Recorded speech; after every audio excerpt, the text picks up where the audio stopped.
आजच्या काळाला सुसंगत अशी एक गोड कविता आहे, संग्रहित कविता आहे, नक्की ऐका.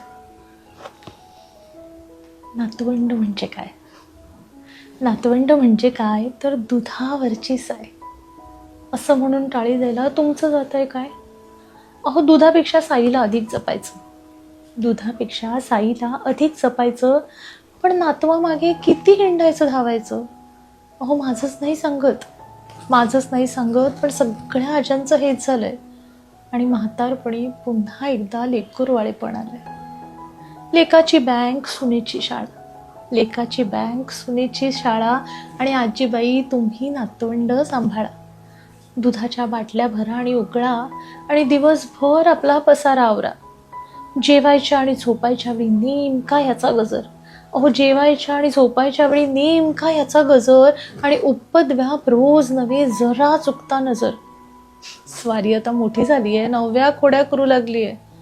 अहो, एकुलता एकाचं कौतुक फार, पण आजीच्या तिरपेटीला नाही पारावर. आईने आणली लेकाला बॅट, बॉलिंग करून आजीची धरली आहे पाठ. बाबांनी आणलं कथा रामायण, आजी करते गोष्टींचं पारायण. अहो, 17दा रामायण सांगून झालं तरी आजी गोष्ट सांग, शिल्लक राहिलंच आहे. अहो, परवा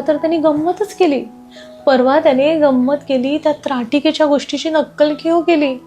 आपण झाला राम, आजोबांना केलं लक्ष्मण, आणि मग काय, त्राटिकेसाठी आजीलाच आमंत्रण. कथा कीर्तन लेखन वाचन सगळं खुंटीवर. आणि फुरसतमुळे नाही बघा तिळभर. अहो, झेपत नसेल तर असं किती करायचं. दिवसभर आपण करायचं आणि संध्याकाळी नातवानं आई बाबांना धरायचं.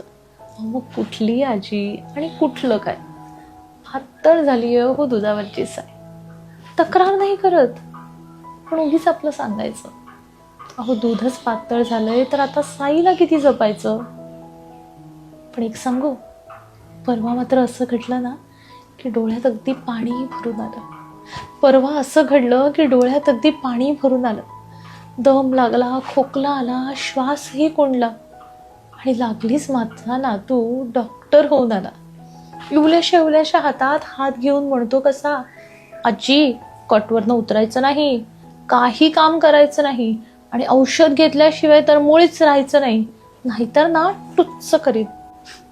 अहो, एवढ्याशा हाताचा आधार किंवा मिळाला आणि जीव माझा खूप खूप सुखावला. खरंच तुम्ही म्हणताय तेच खरं. नातवंड म्हणजे काय तर दुधावरची साय. अहो, दूध पातळ झालं तर झालं, पण तरी जपायला हवी साय. हो ना.